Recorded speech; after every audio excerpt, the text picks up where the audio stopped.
Buonasera amici di FIP Veneto, vi abbiamo, diciamo così, svelato un progettino all'ultimo secondo perché insomma ci stavamo lavorando da un poco, siamo ancora in fase molto embrionale, però abbiamo deciso di ripartire con Monday Basket, anche perché insomma l'occasione era propizia, si sono ricominciati i campionati, allora abbiamo deciso di fare questo esperimento dal punto di vista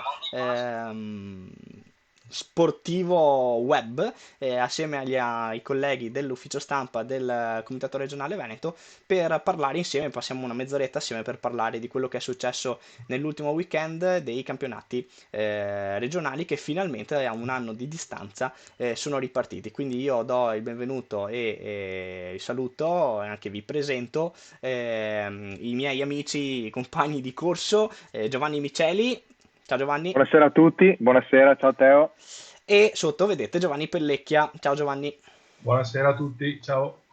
Ecco sì, naturalmente per chi ci sta già scrivendo, salutiamo già anche il neo eletto, rieletto presidente del Comitato Provinciale di Padova, Flavio Camporese. Siamo al completo, Flavio, come vedi. Intanto congratulazioni anche ai presidenti provinciali che sono stati confermati proprio anche in questo weekend. Ci sono state delle assemblee, a partire naturalmente da quella di Verona che ha seguito Gio Sì, Miceli, che che ho seguito io, dove è stato confermato e rieletto Roberto Bevilacqua all'unanimità, 27 squadre votanti, 27 voti tutti per Roberto, dunque una conferma e dunque diciamo che nel Veronese andiamo avanti anche per i prossimi 4 anni con la conferma del buon Roberto. mentre a Padova Giovanni Pellecchia c'è stata un'altra conferma, giusto? Certo, la conferma di Flavio Camporese, anche lui all'unanimità, a Padova hanno votato 44 società sulle 67 aventi diritto, e assieme a Flavio è stato eletto quattro consiglieri in perfetta parità, due maschi e due donne, e Flavio l'ho sentito ieri particolarmente carico per questa nuova avventura che continua e prosegue quanto fatto già in precedenza.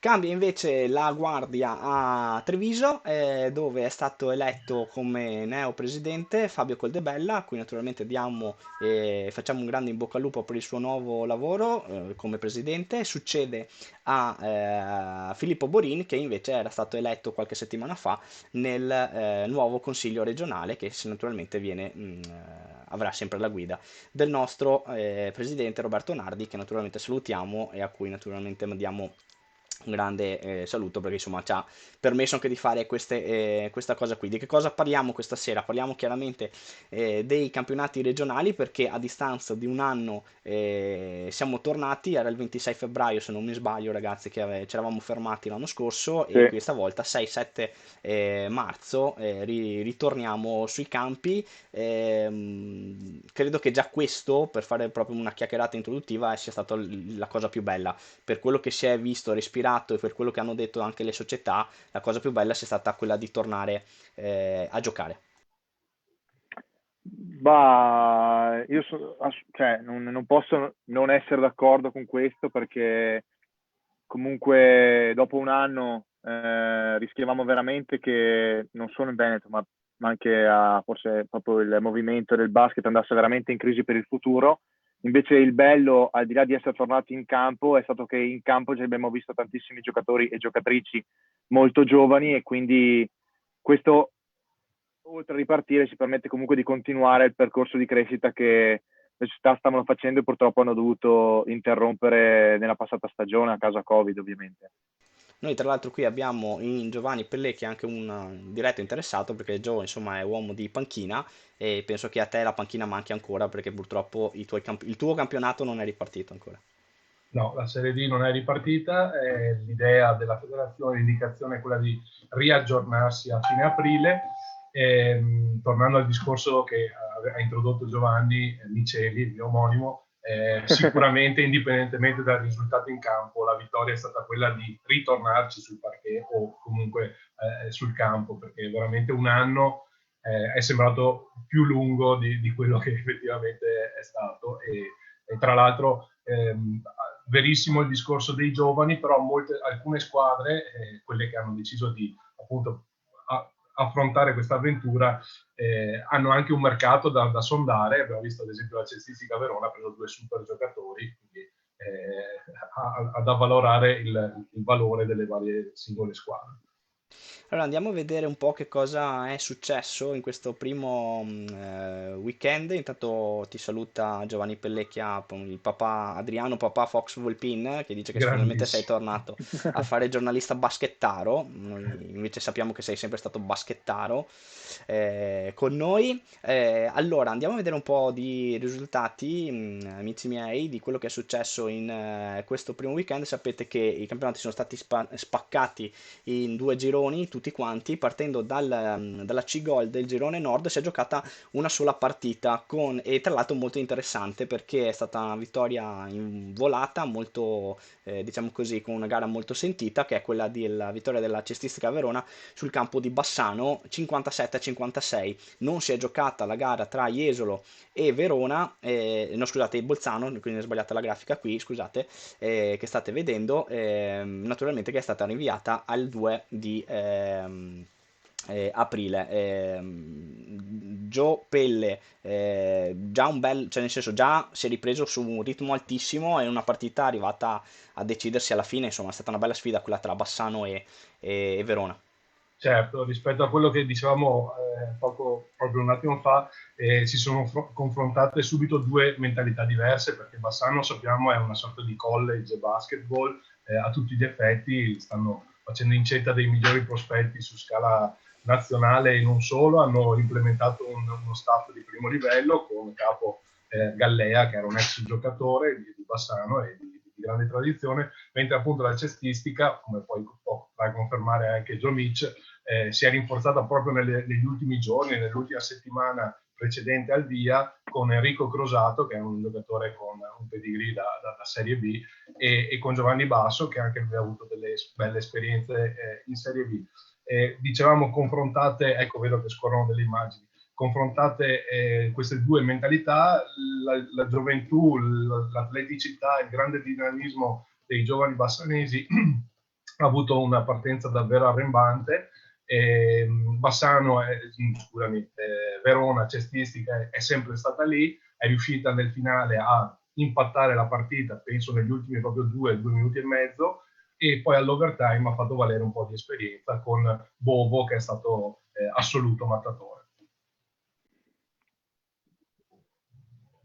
Sì, stiamo vedendo un po' di immagini, stiamo vedendo anche le immagini del finale di questa partita, che naturalmente è stata molto molto molto molto tirata, e chiaramente ci ha regalato già le prime emozioni di questo campionato. Invece la grande sorpresa di questa C-Gold arriva nel cosiddetto girone sud, dove abbiamo imparato a conoscere una realtà nuova che noi non conoscevamo, che è quella invece delle squadre emiliane romagnole, perché assieme alle nostre Mirano e Leoncino ci sono Molinella, Imola, Lugo e Ferrara. 4 squadre, diciamo, nuove. Io personalmente ho avuto modo di vedere giocare Lugo, e adesso cercheremo anche di farvi vedere qualche spezzone di partita. Prima andiamo a vedere i risultati. Molinella, Imola ha vinto sul campo di Molinella 85-81, una gara molto tirata, e già il primo derby della sfida, diciamo così, emiliano-romagnola. Lugo ha vinto di autorità a Milano, anche se il risultato finale è stato un po' troppo ampliato nel finale, perché alla Dante. fine. Sì, perché poi la partita è stata molto tirata, perché sul 52-57 per 5 minuti non ha segnato nessuno, ma adesso poi vedremo un po' di immagini che insomma sono state trasmesse, e anche poi su questo faremo 2 chiacchiere, per dirlo anche alle società, un messaggio da dare alle società. E poi la vittoria ampia di Ferrara su Leoncino, squadra giovane questo Leoncino, ma che potrebbe sicuramente essere molto interessante per il futuro. Cosa ne pensate, ragazzi? Beh, è evidente che in questo girone sud della C-Gold le Emiliane Romagnole hanno dominato, soprattutto probabilmente Ferrara su Leoncino. A Milano mi fido di quello che dici te, Teo, che eri presente, se non erro, alla Sì, partita. esatto. E quindi sicuramente se dice che la partita è risultato un po' bugiardo, mi fido.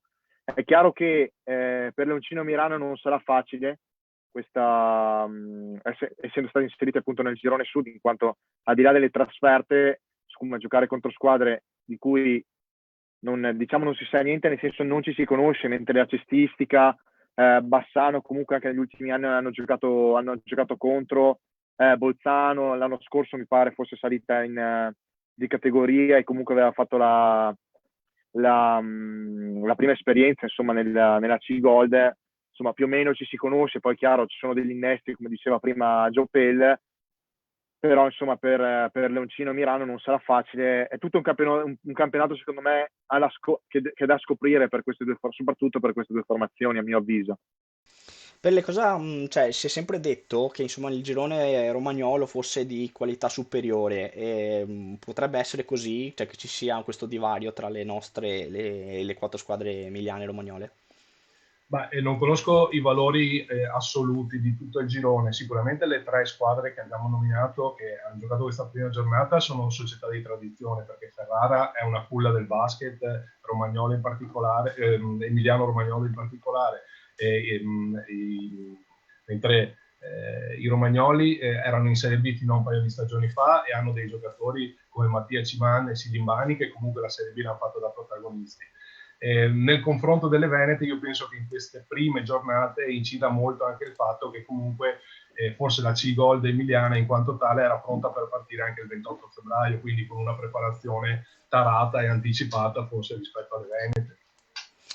Sì, sì, senza dubbio da questo punto di vista, almeno per averle viste giocare, visto giocare Lugo, ero presente a Palazzolini, squadra sicuramente che ha dominato la partita per almeno 20-25 minuti, poi Mirano si è tolta un po' di ruggine, è stata anche un po' sfortunata su alcune giocate, però poi alla fine Cimane e Silimbani hanno fatto, assieme a Baracci, che è stato assolutamente un fattore nel finale, una cosa straordinaria, però insomma adesso vedremo che cosa ci racconterà il campionato di Serie C Gold.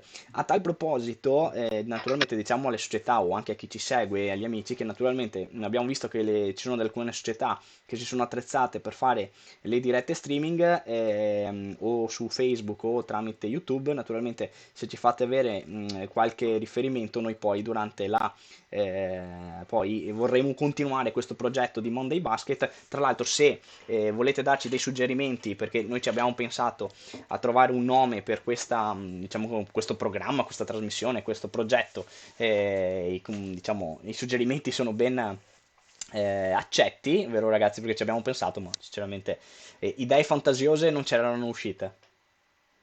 Sì, è un bel invito questo. Diciamo che vi lasciamo dare spazio alla vostra creatività e ci fa anche piacere ricevere proposte, perché appunto come diceva Matteo, per noi questo è un progetto che vogliamo proseguire, soprattutto vogliamo che diventi un appuntamento importante per tutte le società, per tutti coloro che vogliono seguire il basket veneto, soprattutto quest'anno che chiaramente non si può andare ai palazzetti, quindi a noi fa anche piacere aggiornarvi su tutto quello che sta succedendo e quindi vi rendiamo partecipi anche di questo, se avete piacere, ben venga, insomma.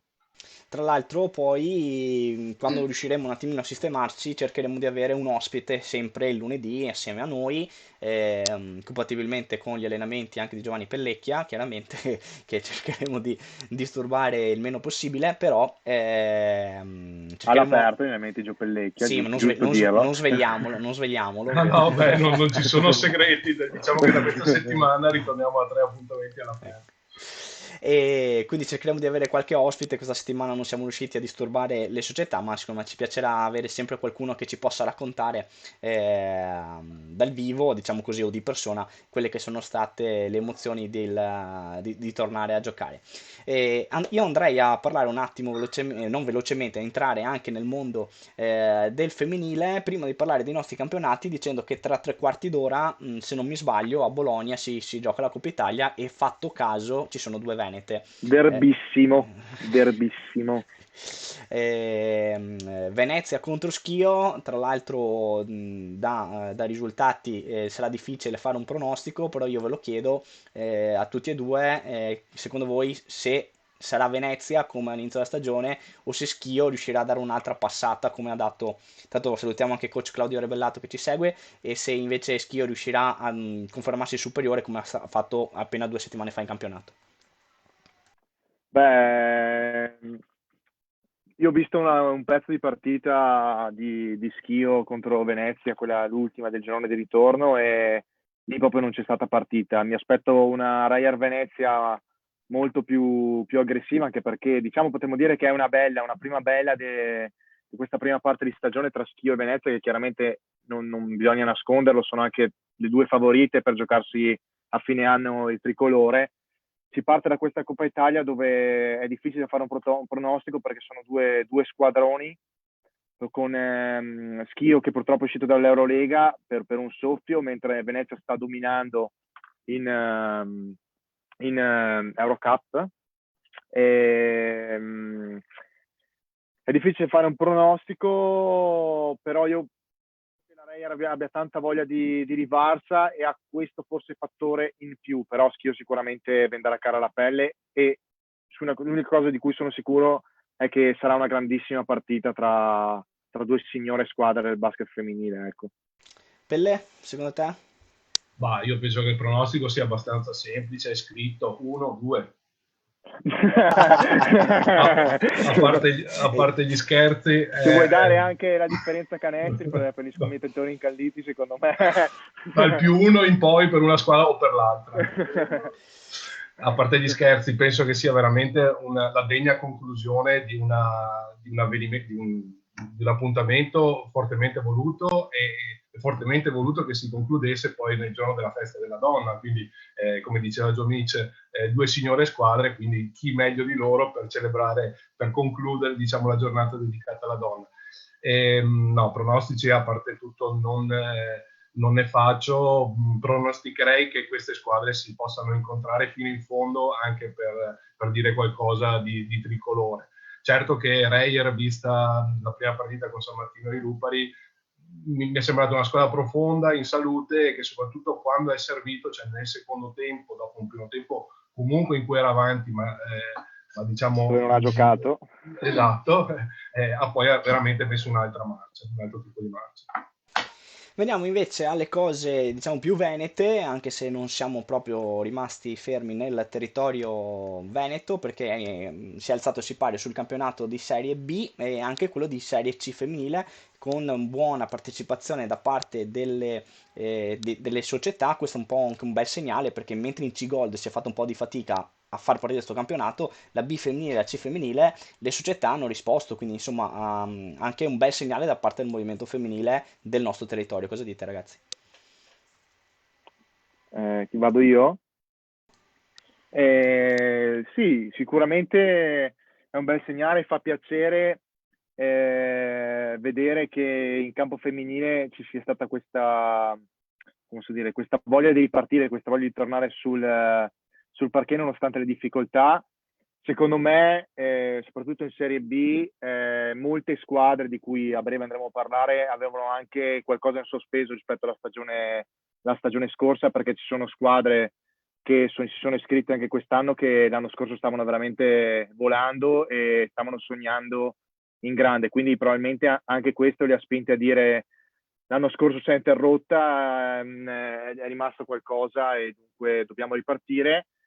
Mentre in Serie C, devo essere sincero, mi ha un po' sorpreso questa voglia di ripartire, non me l'aspettavo con così tante squadre comunque. Sono fatti, come abbiamo detto tu all'inizio di questa chiacchierata, 2 gironi, e devo dire che personalmente mi fa molto piacere vedere che in campo femminile, che purtroppo, bisogna anche dirlo, non è mai seguito abbastanza, almeno dal mio punto di vista, bello che abbia dato questa risposta, anche un segnale, siccome, nel dire: noi ci siamo e vogliamo continuare a crescere, a far crescere il nostro movimento. Ecco, io l'ho vista molto in questa maniera. Eh sì. Allora, andiamo a vedere un po' di risultati. Allora, partendo dal girone Est, che mi sbilancio a dire ci regalerà un sacco di sorprese perché ci sono tante belle squadre molto ben allestite e dai risultati della prima giornata Si sono confermate subito. sì, ci sono tutte le conferme. Allora, si è giocato a Pordenone con la vittoria di Marghera sul campo di Pordenone, 44-42, partita tirata, ma Marghera si è subito portata a casa 2 punti molto molto molto pesanti in un girone che ricordiamo sarà molto corto e quindi poi con la fase diciamo così successiva a incrocio ci si gioca veramente tanto per chi vuole coltivare il sogno della 2. Un'altra società che sogna la 2 è NPT Treviso, che quest'anno ha come sponsor Zanotto e Figli, vittoria larghissima su Muggia, la squadra di Silvia Martinello, che naturalmente salutiamo perché fa anche parte del nostro staff del commentatore regionale, esordio per lei e quindi sicuramente anche un bellissimo risultato, larghissimo su Muggia. Muggia ha provato a stare in partita per i primi 2 quarti, poi Treviso ha messo la freccia e se n'è andata con un roster, mi sento di dire, quello di Treviso, già pronto eventualmente per fare il salto di categoria. E poi una partita molto molto bella perché è stata tirata con diciamo un tira e molla alla fine, più 9 per San Marco, poi il recupero di Trieste, alla fine la fiammata finale dello Junior Basket, la vittoria del Junior Basket San Marco 54-49 e anche Junior Basket San Marco che sembra aver allestito una squadra molto molto interessante. Direi, mi sento di dire, date un po' chi vuole, che mi sembra che in questo caso le Venete abbiano fatto un po' la voce più importante. Beh sì, soprattutto in questo girone est, le tre squadre che hanno vinto questo weekend sono le squadre super, super favorite, nel senso soprattutto Treviso, come giustamente hai detto tu, c'è una squadra, è una delle squadre che dicevo che l'anno scorso era tra le migliori, e poi parleremo del girone ovest, però in questo girone sarà molto complicato dove gli scontri diretti saranno fondamentali per raggiungere il miglior piazzamento in vista dell'incrocio di cui parlavi. Sicuramente partire Treviso, Marghera e San Marco con il piede giusto fa bene anche al morale in vista delle prossime partite perché già alla seconda giornata c'è previsto il derby Veneto-Marghera-Treviso e quindi secondo me sarà già importante. Ricordiamo che Marghera è diciamo retrocesso, meglio non si è iscritta alla Serie 2, quindi come tutte le squadre che scendono di categoria non può che essere considerata tra le favorite, ecco. Naturalmente tutti questi campionati devono fare il conto con il Covid, come abbiamo visto per la C-Gold, dove non si è giocata una partita, perché nella zona dell'Alto Atesino la situazione è ancora più critica rispetto Grave. alla nostra. Tu, Gio, Pelle, sai qualcosa un po' di più su Bolzano, quali siano le prospettive? Ma ho visto che molte partite sono state rinviate ai primi di aprile o a metà aprile. E, siamo un po' tra coloro che son sospesi, avrebbe detto il poeta. Purtroppo qui non c'è poesia, ma c'è che un dramma quotidiano e quindi no, sinceramente altri elementi di informazione non ne ho particolari. Ecco, allora proprio su questo andiamo a vedere il girone Ovest dove si è giocata una sola partita con la vittoria di Abano che ha battuto Montecchio Maggiore 65-60 e proprio poi la sfida tra Marano e Basket Rosa Bolzano che non si è disputata e addirittura è stata fissata al 30 aprile, almeno questa è la prima data che è stata Sì. trovata. Chiaramente poi entreranno in gioco anche le altre squadre. Grande equilibrio anche in questa sfida tra Abano e Montecchio, però sarà da capire un po' come potrà influire anche questo giocare e non giocare delle squadre altoatesine. Beh, Sicuramente Abano, questa... scusa, Scusa, Gio. vai No, tu. sicuramente questa è una grossa incognita, lo vediamo allargando i discorsi anche nella Serie A di calcio, di squadre che magari hanno accumulato un paio di partite da dover recuperare. Venendo ad Abano e completando il discorso che era stato fatto prima di gran voglia delle ragazze, delle donne, diciamo, nel giocare, io che ho un po' sotto polso, cioè tengo un po' il polso della dirigenza di Abano, loro sono stati quasi costretti dalle ragazze giocatrici a partecipare al campionato perché facendo dei sondaggi interni loro erano le più motivate. La società si è strutturata, tra l'altro quest'anno giocherà le partite interne al Palaberta, che è una signora piazza, diciamo, per la categoria e per il femminile in particolare, e Abano non nutre particolari ambizioni rispetto ad altre corazzate, però diciamo che è la società storica del femminile in regione e sicuramente anche per le dichiarazioni di coach Franceschi a entrare nel girone oro sicuramente quello, e poi giocarsi le sue chance in quella seconda fase sicuramente ci tiene. Andiamo a vedere Sì, invece che... Sì, sì, ma scusa Gio che mi posso dire sono una cosa, dimenticato. Teo, scusami. Io volevo dire di questo girone che sono d'accordo con quello che ha detto Joe, mi incuriosisce molto Abano perché secondo me può essere l'outsider raramente di questa Serie B femminile, però mi incuriosisce ancora di più, non ha giocato questo weekend, però mi incuriosisce molto il Rudigium Rovigo, che l'anno scorso stava facendo una stagione strepitosa, era la sorpresa, senza alcun dubbio, della categoria e sono molto curioso di vederla all'esordio contro Marano Vicentino la settimana prossima, come si comporteranno le ragazze che, se non erro, sono allenate da Giulia Pegoraro, che vabbè, insomma, questa è un'altra storia. Comunque, sono molto curioso di vedere queste due squadre che secondo me sono le due che si giocheranno i primi due posti di questo girone Ovest, però non mi sbilancio di più, ecco. Bene, andiamo a vedere invece cosa è successo nei campi di C femminile. Sì, Allora andiamo un po' a vedere perché allora partita tirata nel girone est, quindi partiamo dal girone est della C femminile con la vittoria di Mestre della Mestrina, una volta si chiama così, sul campo di Motta 53-50, quindi un colpo esterno molto importante. Tiratissima anche la gara di Conegliano dove il basket femminile Conegliano ha battuto 58-55 l'Umana Reyer Under 20, quindi parliamo insomma dei talentini di scuola Reyer che più promettenti, che quindi si faranno sicuramente le ossa in questo campionato, mentre tutto facile per Spresiano sul campo storico dell'Arsenale di Venezia, vittoria 60-32 sul campo della Virtus Venezia per un basket spresiano che ha fatto una grandissima squadra e giusto per dirne una si è messa in squadra Giulia Brotto che fino a prima, diciamo così, era una delle stelle della 2 fino a un anno e mezzo fa, quindi insomma parliamo di una giocatrice che faceva la differenza nella 2, sicuramente sarà un fattore in questa Serie e ha C, vinto la Gio. B anche.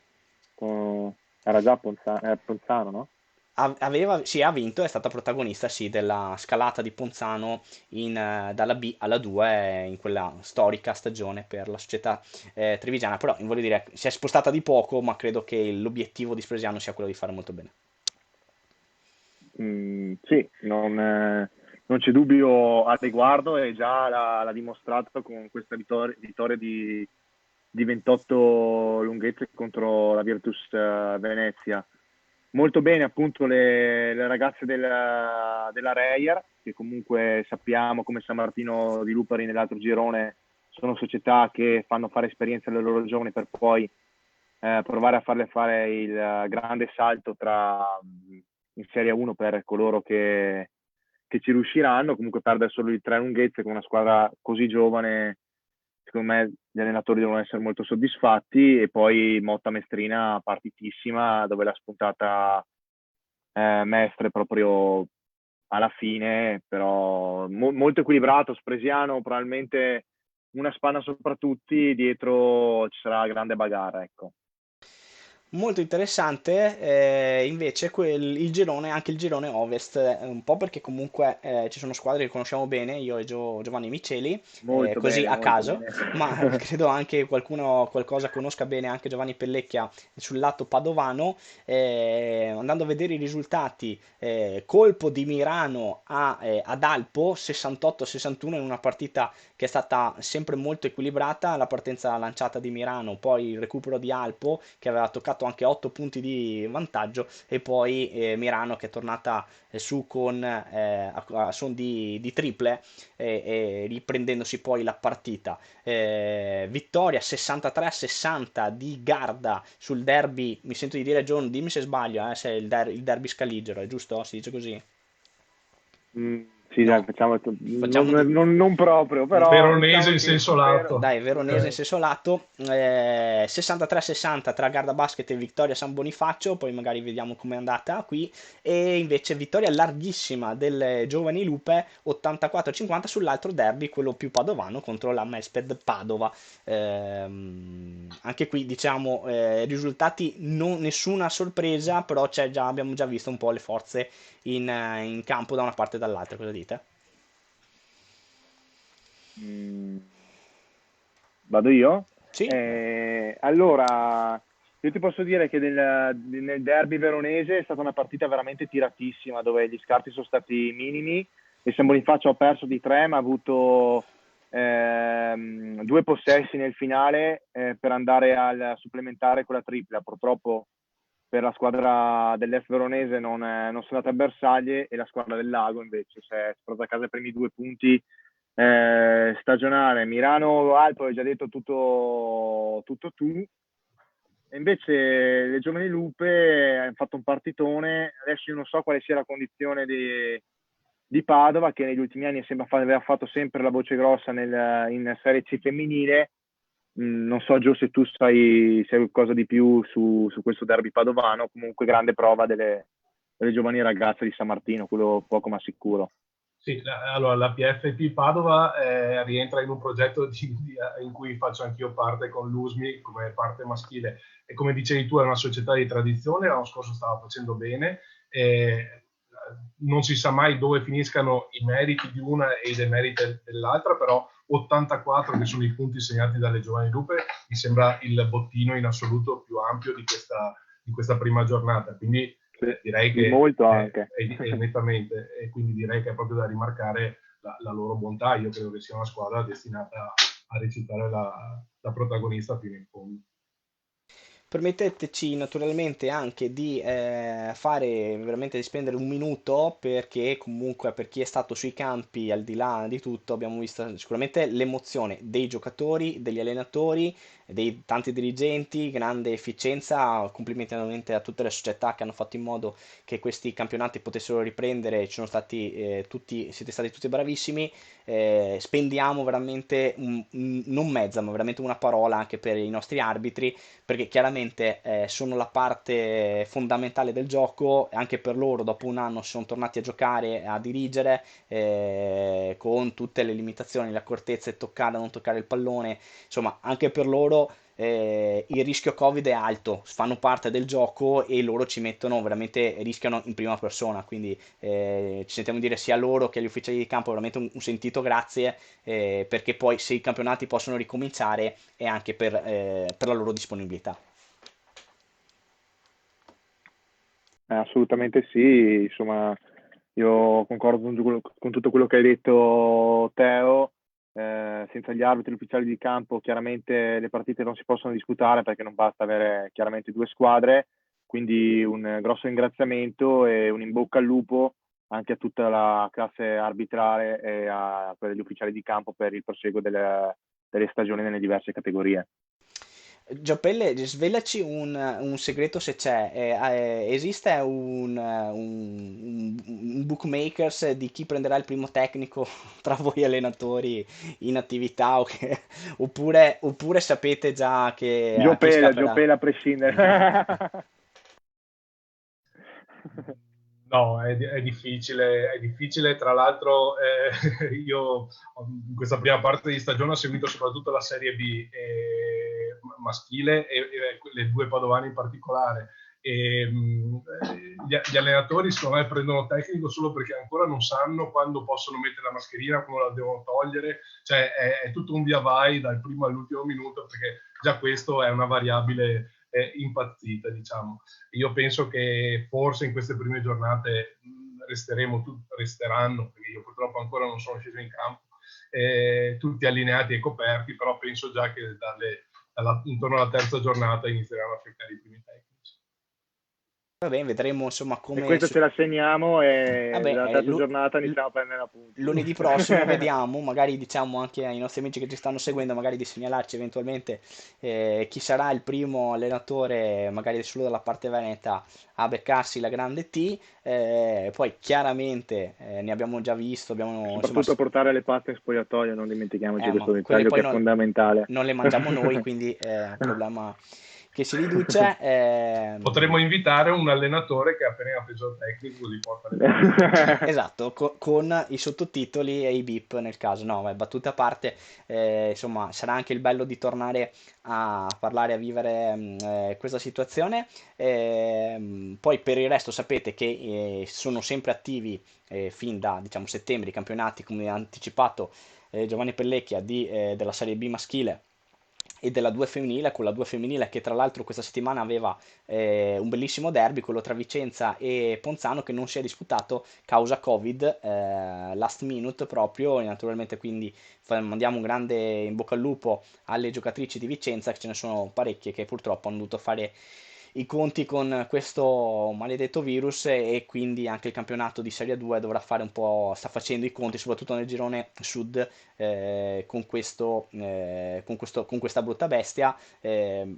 Giovanni Miceli, tu e io che in qualche modo la 2 la seguiamo, tutto sommato, Ponzano ha fatto per la prima volta un rinvio, non so se Alpo gli è mai capitato di doversi fermare per Sì, Covid.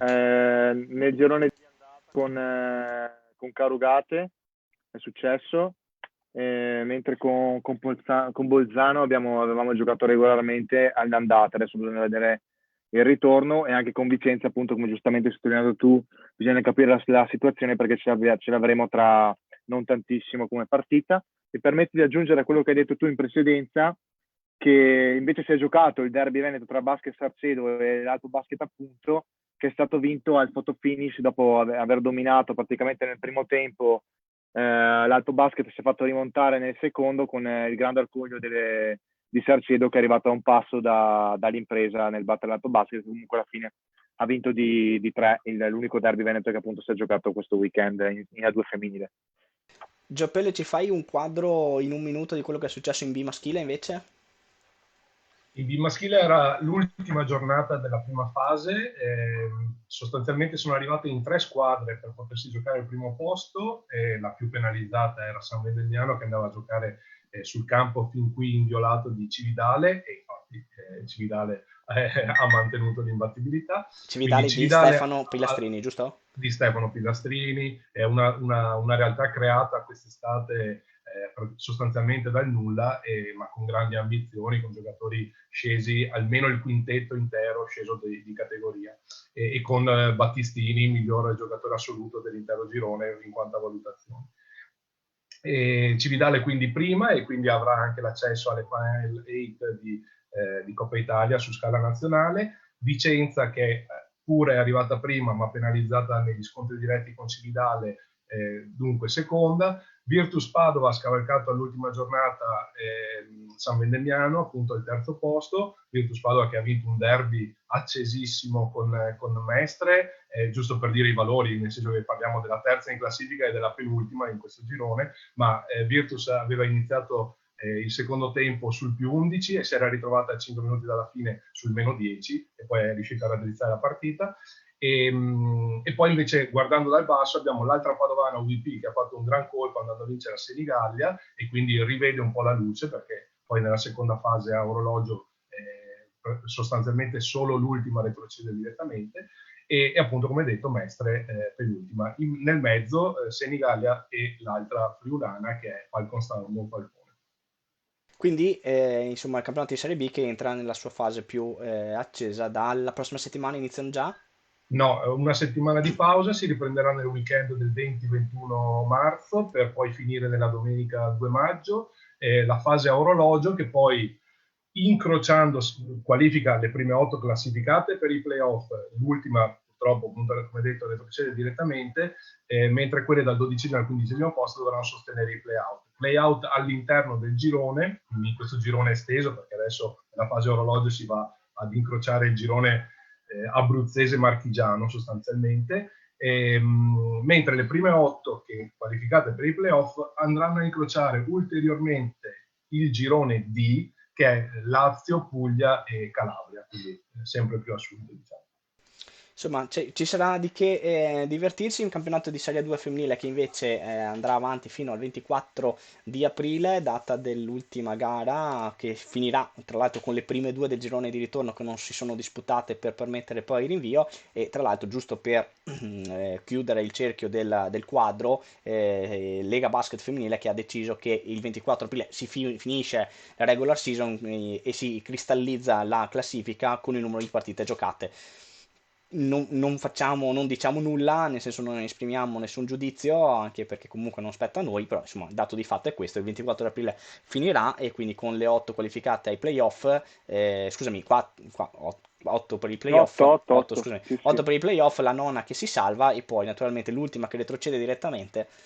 S- Purtroppo in questo E momento le restanti vanno ai playout. esatto, sono le lupe, naturalmente, però insomma c'è ancora un bel po' di gare da giocare. Noi avevamo promesso a Gioppelle di liberarlo per le 19:40 e quindi ce l'abbiamo quasi fatta, siamo giusti in tempo. Noi vi ricordiamo sempre di seguire i nostri canali social perché vedete che adesso noi ci muoviamo anche con queste cose last minute per tenervi compagnia. Chiaramente passate parola anche tra dirigenti, tra amici che seguite i canali social di FIP Veneto perché dalla prossima settimana cercheremo di avere un ospite e se non troveremo un ospite magari cercheremo in casa nostra, magari anche portando qualche presidente tipo Flavio Camporese, magari che così ci tiene un po' su il morale, o andremo a conoscere insomma qualcuno della federazione. Vi ricordiamo sempre alle società di inviarci a info@palla2.it tutti i vostri comunicati perché questo naturalmente ci permetterà di darvi ulteriore visibilità sia sul nostro portale che è a vostra disposizione oltre al materiale che ci inseriremo noi, sia naturalmente anche sui nostri canali social che, come sapete, Facebook e Instagram sono a vostra disposizione. Ultimissima cosa, che vi diciamo, vi ricordiamo, dopo ve lo metteremo, che è attivo il canale di Telegram, FIP Veneto News, dove mettiamo solo le notizie principali, non le diamo proprio tutte, chiaramente, le notizie più importanti di interesse, ogni tanto riusciamo anche a mettere qualche risultato, cercheremo naturalmente di tenervi sempre aggiornati. Io tutto quello che ho da dire l'ho detto, mi permetto di ringraziare Giovanni Pellecchia per essere stato qui con noi e lo liberiamo prima che deve andare a fare allenamento con i pinguini. Buona serata a tutti, alla prossima. Grazie a Giovanni Ciao Gio, Pellecchia e saluto a Giovanni Miceli e naturalmente grazie di essere stato anche lui, anche te in nostra compagnia. grazie a te Teo e buona serata a tutti, ci risentiamo lunedì prossimo. Ci risentiamo lunedì prossimo. Se avete naturalmente ascoltato fino adesso, scriveteci anche magari un suggerimento per questa benedetta trasmissione, altrimenti noi andremo avanti a chiamarla Monday Basket, visto che finché la facciamo di lunedì è l'idea più originale che c'è venuta e anche per portare avanti un po' della progettualità che abbiamo avuto durante questa lunga pandemia. Per questa sera è tutto, da Matteo Valente, Giovanni Miceli e Giovanni Pellecchia, che è lo staff dell'ufficio stampa regionale di FIP Veneto. Più cordiale buonasera, buona cena e buona settimana. Buona serata.